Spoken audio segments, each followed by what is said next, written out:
India, it's not that 6 o'clock is gone.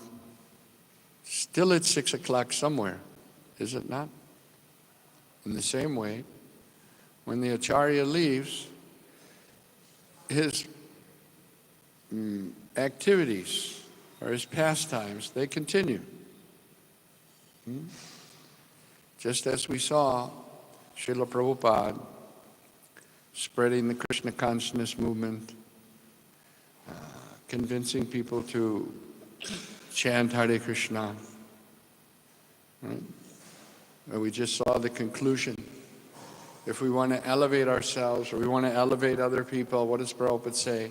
The only means is this chanting.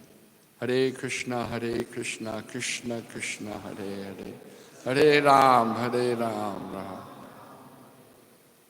So when the Acharya leaves, he goes to some other place and he continues spreading the message.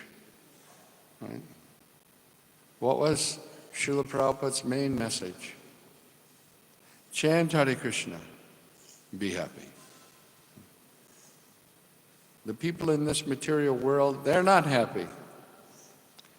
Even though they're struggling for material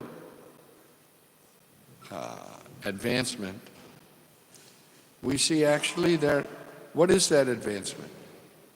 Srila Prabhupada said, a dog is running on 4 legs and a man is running on 4 wheels. Rather, it's more dangerous in the 4 wheels. Right? Previously, people went by bullock cart. Right? Our devotees in South India were traveling by car. The tire busted. They rammed into a lorry. All 6 gone, dead. Right? But you never read. Have you ever read? There was a big accident, 2 bullock carts collided, and everybody died. You never hear. So which is safer? Bullock cart? The safest, no? And people used to go by bullock cart. When the residents of Vrindavan, they left Gokul, they came to Vrindavan. They went by bullock cart. They loaded everything in the bullock cart.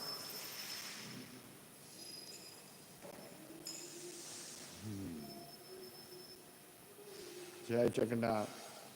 Radha? Radha Madhav. And? Krishna Balaram.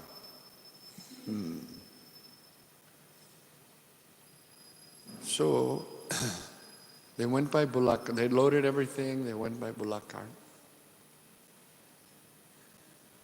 The purpose was served. Go from point A to point B. None? So just because you think you're going from point A to point B faster, does it mean you're more advanced? People think like that. We're advanced. We're going faster. Faster towards what? That they're not asking the question. Faster towards what? So that when you get to that point B, faster, you can do what? Eat, sleep, have sex, fight with each other. Huh? So, what is the difference? Huh? Between such mentality and the mentality of animal. Animals are only interested in sense gratification. That's all they know. And a civilization that is simply revolving around sense gratification, it's animal civilization. Pashu. है कि नहीं? पशु क्या करता है? खाते हैं, सोते हैं, बस So, human life is meant for something more. Huh? Human life is meant for something more. And what is that? That we can understand about God. The pashu, animal, they can't understand about God. You have some dogs here? Yeah. So the dogs are not coming to Bhagavatam class. They're not interested. They can't understand Bhagavatam. But a human being can understand Bhagavatam. Can read. You can think. Why am I suffering? What is my relationship with God? The animals, they can't think. So first of all, the so-called civilization, they should become human beings. Right? And that means no meat eating, no gambling, no illicit sex life, no intoxication.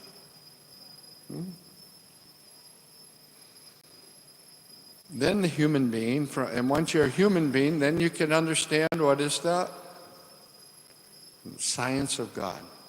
It's a science. Science means you do this step, this step, this step, and you get result. So Krishna consciousness is also following the acharyas, prescriptions, formulas, and get the result. And what is that result? Krishna prema, love of Godhead. People have within their hearts attraction for God, but it's covered over. That attraction has been diverted to things in this material world.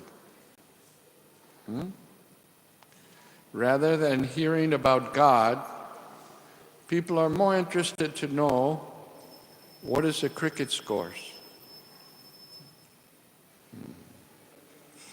What do they call it? The T20 or something? T20. Everyone listening. I know, I'm from America, so we don't know anything about cricket. Zero. But I was in the train coming from Mayapur in the Gitanjali.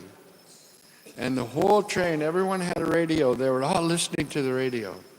And I asked one person, what they're listening to? No, India's playing Pakistan. Whole train was listening to the radio. So one person, he explained to me what the game of cricket. I never knew before. In America, they have baseball, soccer. In Europe, they call it football, and American football, right? That I knew, but I never knew cricket. So like this, we're attracted by so many different other things. Why? Because our minds are conditioned by the modes of material nature. One time, Srila Prabhupada was walking by a golf course. And they're hitting the ball, trying to get the ball into the hole. And Prabhupada commented, you see, they would rather do anything than think of Krishna. And that's the nature of the mind. The mind is suggesting so many things, right? But the mind is never suggesting, okay, let us think of Krishna. Let us chant Hare Krishna. No.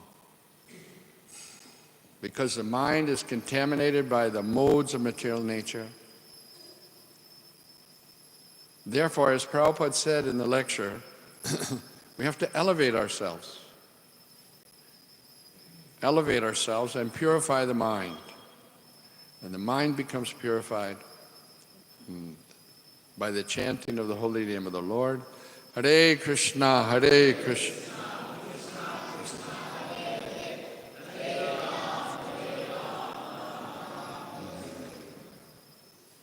So in the Vedic literatures, there are many prescriptions for performance of yajna,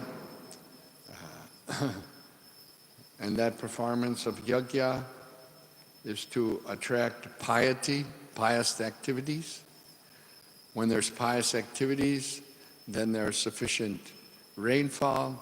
When there's sufficient rainfall, then there's sufficient grains. And in this way, the Vedic literatures are giving a prescription for gradually elevating the persons.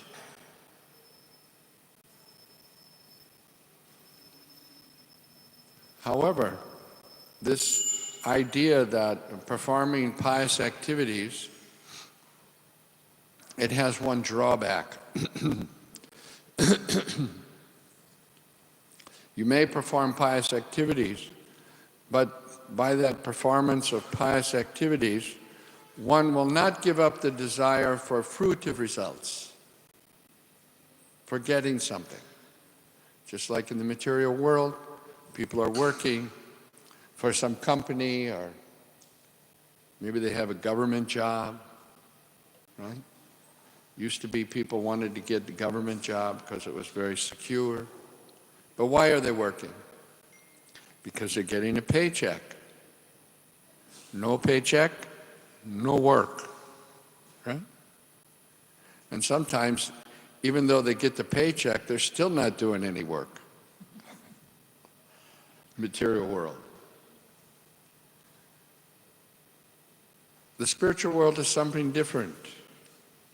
There's what's called seva. Seva. Seva means doing something without any expectation to get something in return. Seva. Devotional service means performing seva. Performing activities simply for the pleasure of Krishna. Like the residents of Braj, the Brijvasis, they're rendering service to Krishna. They're not expecting anything in return. They only want to please Krishna. And when we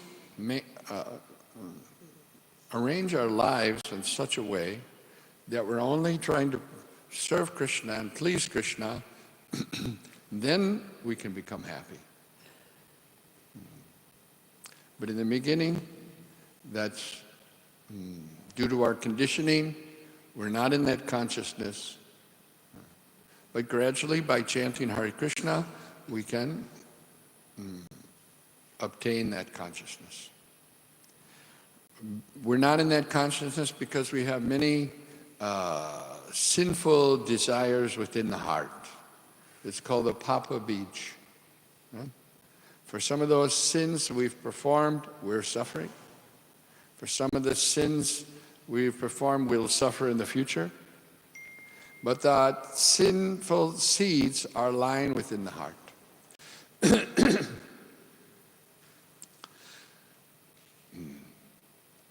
The holy name, however, is so powerful that it can eradicate those Papa Beach that are within the heart, the sinful seeds.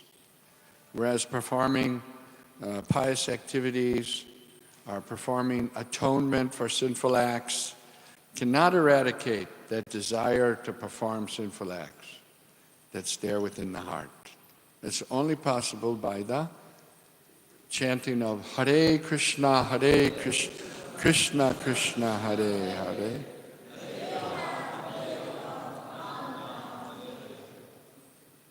So it's so important rendering devotional service to Krishna, serving Krishna, right? Because by that rendering service of Krishna to Krishna, all the sinful seeds that within the heart can become eradicated. Now the winter season is coming, and in the winter season, early morning, what do you have? Fog.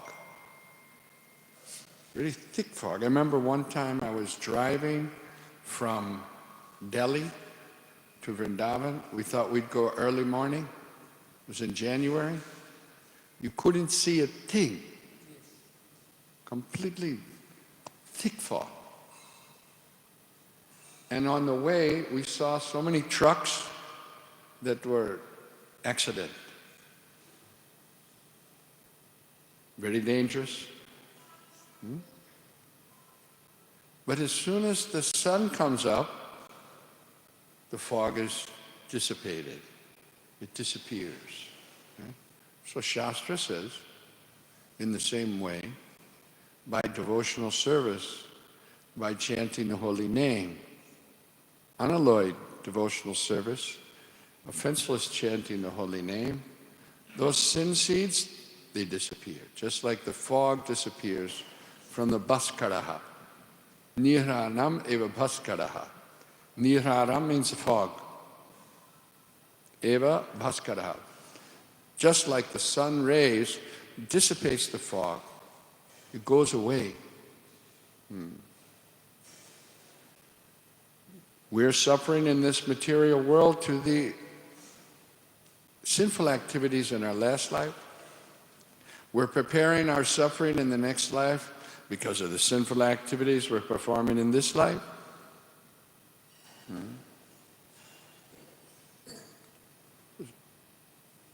Such a nice facility that God has given that simply by chanting His holy name, we can become free from all the desires to perform sinful activities and from the reactions of our past sinful activities. But still, people won't chant. Prabhupada tells a story how one husband and wife were there, and the wife was telling the husband, chant, chant, chant, and the husband was saying, can't, can't, can't. So we don't want to be like that. This divine process of devotional service has been given to us by Srila Prabhupada. Simply we have to take it. And the sooner we take it, the better. This human form of life is very rare. We shouldn't waste it. Like the cows and the asses, simply chasing after sense gratification. Human life is meant for something more than this. Are there any questions?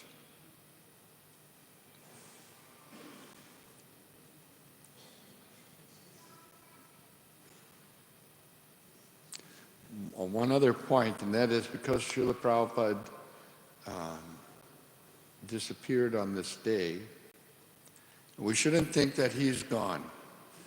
Because whether he's physically present or not, he's always present. Because we're not the body. We're eternal spirit souls. We're spiritual. Right? So the spiritual master's eternally existing. Right? Krishna is within our hearts. Krishna is within our hearts. And who's with Krishna? All of his devotees are with Krishna. So Srila Prabhupada is there with us, within our hearts. And so we should be thinking how we can establish our relationship with Srila Prabhupada. Right? How Srila Prabhupada would be proud of us. Right? He's there within our heart. He's observing our activities also. Right? What can we do? Srila Prabhupada once was in the airport in Denver, and the newspaper reporter asked him, "What will happen to this movement after you die?" Because you can see spiritual movements come and they have one charismatic leader, and then after he dies, it all dissipates. There was one so-called spiritual person in Pune, right? And had many foreign followers in Pune. What was his name? Yeah, Bhagavan something. So the devotees for the first time in Pune did the Rath Yatra. This was way back in 1980 or 81, something like that. So in those days, there were no cell phones. In the villages, in most places, didn't even have a TV. No TVs, right? So the people in Pune, they didn't know anything about Jagannath Puri.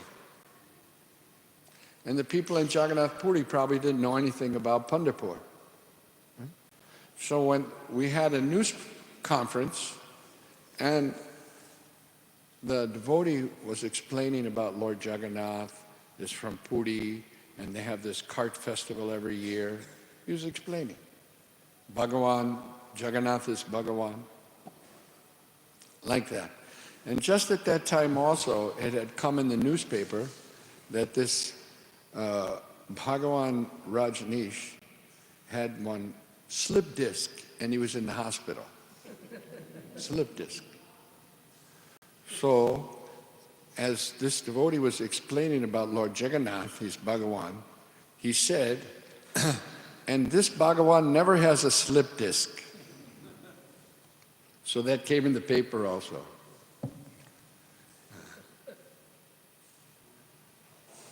The idea is that we're trying to develop our relationship with the spiritual master, with Srila Prabhupada, and that's possible if we try to do our activities with the idea that Srila Prabhupada is watching me, right? Prabhupada is ready to introduce all of us to Krishna, but we should give him some reason to introduce, right? Srila Prabhupada was very proud of his disciples. These American boys and girls are helping me. And this movement is spreading because of these American boys and girls, right? He would introduce them. One time, there was a lady, devotee, her name was Kaushalya, and there was, I think it was in Chandigarh, there was some kind of sadhu sammelan and all Mayavadis, right? So he had her stand up and recite the Ishopanishad, all the 18 mantras from Ishopanishad. She chanted all. And they were very impressed, right? But one of these sadhus asked some question, right, about the foreigners. Right? And Prabhupada said, this girl has more bhakti in her small finger than you have in your whole body. So, we want Srila Prabhupada to introduce us to Krishna. We should do something. Huh? What can we do? Well, we should try to save other people, right?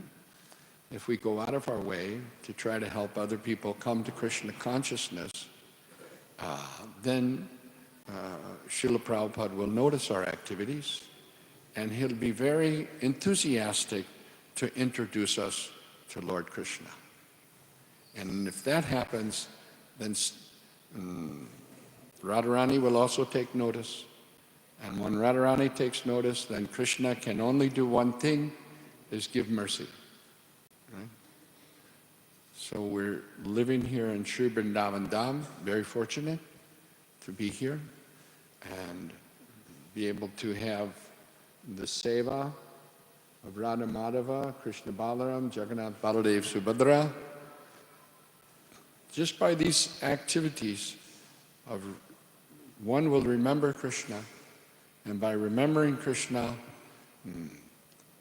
in service to Krishna, Srila Prabhupada will introduce us to Krishna, and in that way our life will become perfect. Hare Krishna.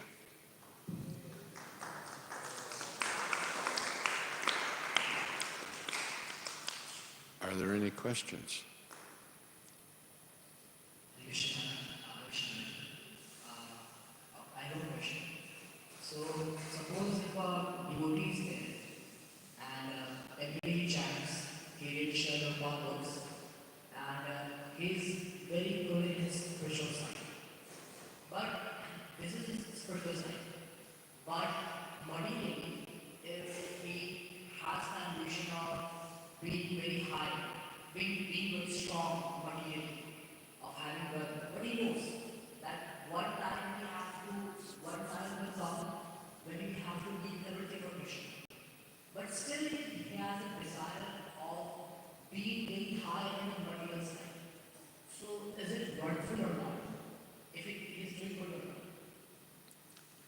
Srila Prabhupada had a desire that he would have a very successful chemical company and use the money to spread Krishna consciousness. Good, right? But his chemical company failed. Didn't work. Bad, right? No, good. Why? Because his company failed, therefore he could take sannyas, and because he took sannyas, he was free to spread Krishna consciousness, and because he was free to spread Krishna consciousness, therefore you and I are sitting here right now talking about Krishna. So you may have that desire to become very materially well off, which is no problem. Maharaj Ambarish was materially well off, emperor of the whole world, powerful, right? But everything he did for Krishna. His mind was always absorbed in thoughts of Krishna. He was using his legs to go to the temple of Krishna. He used his arms in cleaning the temple of Krishna, even though he performed all his duties as an emperor. So if you can do like that, it's very good. You become powerful and use your power in the service of Krishna. But in order to do that, you need guidance. It's not that the Raja Rishis, did whatever they want. No, they listened to the Brahmins. They followed the instructions of the Brahmins.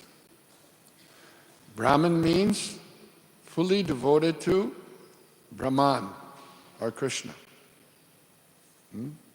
Srila Prabhupada saw that in this world there were no Brahmins.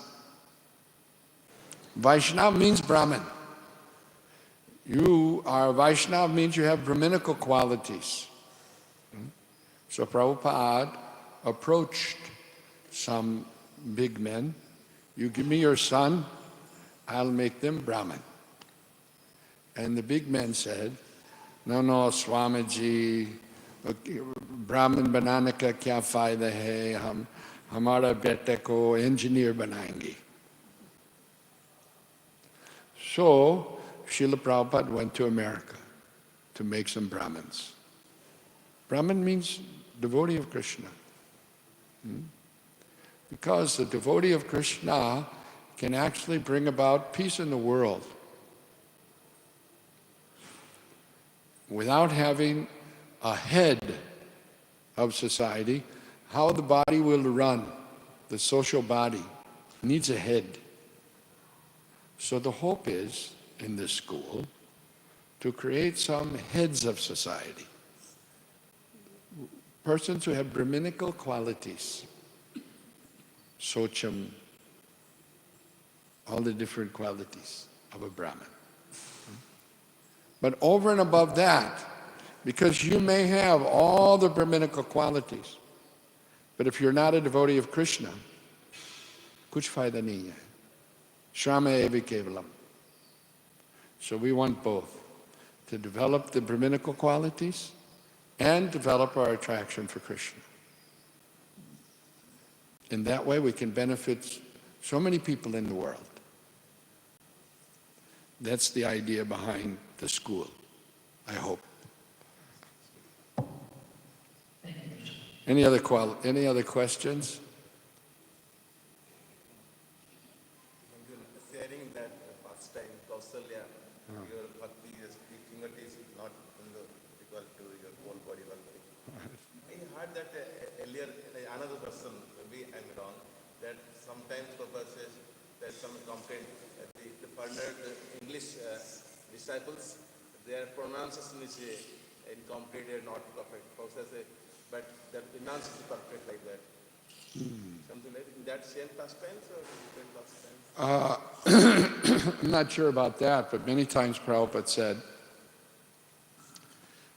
Krishna never says in the Bhagavad Gita that you should become Sanskrit scholar. He never says.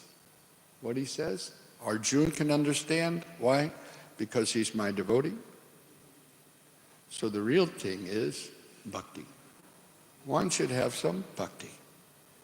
If you also know Sanskrit, very good. But if you know Sanskrit, you don't have bhakti, kuch fayda nahi hai. So we encourage, you can study Sanskrit, that's good. But the real thing is to develop attraction for Krishna. And somehow or another, by the mercy of Srila Prabhupada, the devotees from the Western countries, they were serving Krishna 24 hours. When they got up in the morning, went to Mangalarti, they had class, chanted japa, went out in the streets, sold books, did Harinam Sankirtan, came back, and went to evening arti, had one glass of milk and took rest every day. So when they came to India, they said, oh, they're CIA. CIA can go to Mangalarti and chant 16 rounds and all day serve Krishna and come back, take a little milk and take rest, next day again. People become confused, that's all. Yes.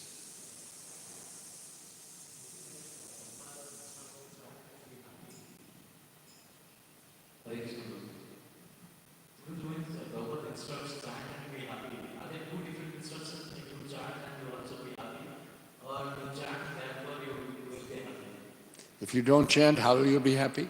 Because many people complain that we are chanting, but still we are not happy.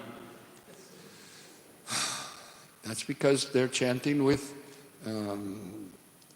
not proper attention, because to the chanting are the aparad. You have to chant with concentration, right? They may not be pronouncing properly the chanting. One time, Prabhupada was chanting japa with the devotees, and Prabhupada said, what is this Nish Nish Ram Ram, Nish Nish Ram Ram? What is this? So we should chant Hare Krishna, Krishna Krishna, Hare Hare, Hare Ram. Our mind tells us chant. Our mind says, no, Prabhupada's telling us chant. And our mind tells us, look at the mobile. So keep the mobile over there when you're chanting. I see devotees chanting and the mobile is ringing in their pocket, calling. Maya. One time, Srila Prabhupada was giving class and he heard a bell. And that bell was from one ice cream truck. Ice cream truck.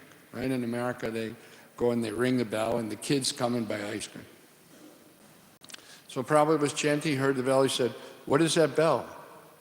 And Prabhupada said, Prabhupada, that's the ice cream truck. They sell ice cream. And Prabhupada said, oh, can we have some? And the devotee said, no, there's eggs in the ice cream. And Prabhupada said, oh, you see, Maya is always calling. So we're trying to chant, but we're thinking, my business, my bacha, my bungalow, my bibi, so many things we're thinking. So in the 6th chapter of Bhagavad Gita, Krishna explains to wherever the mind wanders, bring it back to the chanting. exclusively. There's 24 hours in a day. Your 16 rounds takes 2 hours. Give that time exclusively for Krishna. And then see if you don't become happy. And if I'm chanting and I'm not happy, I'm not chanting right. Okay? Hare Krishna. It's the same instruction. Chant, be happy. If you don't chant, you'll never be happy. If you want to be happy, you got to chant. Hare Krishna. Yes.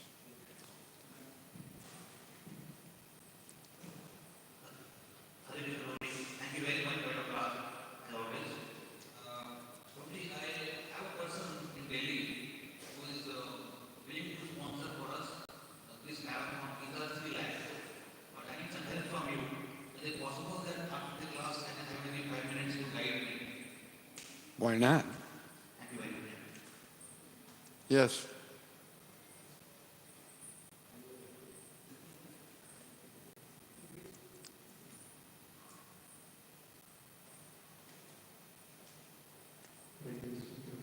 You stay here in the Gurukul now? Or Kartik?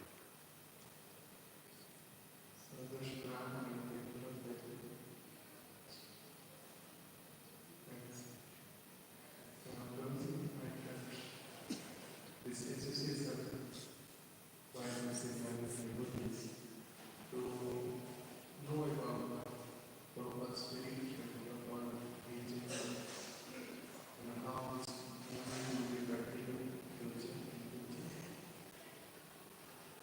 You just presented that one place people are asked, what will be different with the regard? So that the really Prabhupada presented how this moment will be continued. Well, Prabhupada's reply was that I will never die because I'll live forever in my books. Srila Prabhupada's Guru Maharaj gave him instruction in Radhakul, if you ever get money, print books. Srila Prabhupada said, I followed that instruction blindly. I did not know what would be the result. Later he said, but I can see what is the result. Prabhupada mentions in Srimad Bhagavatam that this Krishna consciousness movement, its preaching is based on book distribution, distributing transcendental literature. Srila Prabhupada, at the end, he said, everything I wanted to say is in my books. Read my books. One time he chastised us. He became very angry in the class. He said, these books are not just for distribution. We're not booksellers. You must read my books. If anyone's in anxiety, confused, it's because they're not reading my books. So that instruction is there. Read the books, distribute the books, and in this way, spread the Krishna consciousness movement. Is that okay? Books are the basis, yes. And Prabhupada said that if you ate one single one or you got any single one, then you will be further and the movement will be collapsed.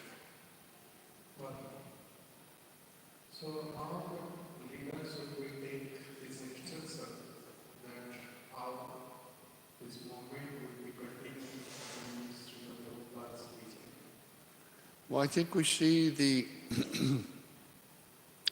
good example of His Holiness Gopal Krishna Maharaj, who tirelessly worked to start so many centers. And at the same time, he encouraged devotees to distribute Srila Prabhupada's books, to stay in Srila Prabhupada's movement, and spread Krishna consciousness. I think if we follow his good example, it'll be good for us and good for others. All right? Okay, thank you very much. Granthraj Srimad Bhagavatam ki. Srila Prabhupada's Tirubhav Mahotsav ki. Nitai Gaur Premanandi. We are very grateful to this day. Also, today is a big celebration in Vrindavan. 100 social Prabhupada disciples are there. But he took out his time and came here. Thank you so much for that. And so here in our Gurukul also at 12:30, so all the students and teachers are going to discipline temple hall.